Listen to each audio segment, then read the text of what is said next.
अल्लाह की कसम खा के कहता हूँ, अमेरिका में एक बच्चा, एक लड़का, उसने टॉप किया, उसको 3 बड़ी यूनिवर्सिटियों से स्कॉलरशिप मिली। अपने घर आया, अचानक से गिरा और वो पैरालाइज हो गया, उसको फालज हो गया। मेरे एक दोस्त हैं शफीक अंसारी साहब, मिली शूज़ के मालिक हैं वो। उन्होंने मुझे फ़ोन किया कि यार मेरी फुप्पो की बेटी का बेटा है और वो अमेरिका में ऐसे गिरा है और उसको फालज हो गया, अब वो हॉस्पिटल में एडमिट है। मैंने उन्हें कहा कि भाई आप खुद इलाज करो, उसका इलाज आप करो, मैं नहीं करूँगा। कहने लगे मैं कैसे करूँ? मैंने कहा वही जो मैं तरीका बताता हूँ आप उनको बताओ।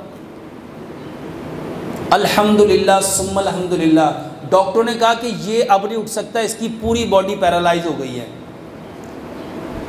मेरे मोहतरम भाइयों, तकरीबन 14 दिन वो बिल्कुल यूं पैरालाइज पड़ा रहा, कोई चीज़ कोमे में चला गया, ना हिल, कोई चीज़ मूवमेंट थी नहीं। उसके माँ बाप को पाकिस्तान से वहाँ भेजा, उन्होंने अपने वज़ू और गुस्ल के पानी से गुस्ल किया, डॉक्टर हैरान रह गए। 21 दिन के बाद वो बंदा उठ के बैठ गया और 1 महीने के बाद माशाल्लाह वो ड्राइव करके ख़ुद अपने माँ बाप को अपने इलाके की सैर करा रहा था।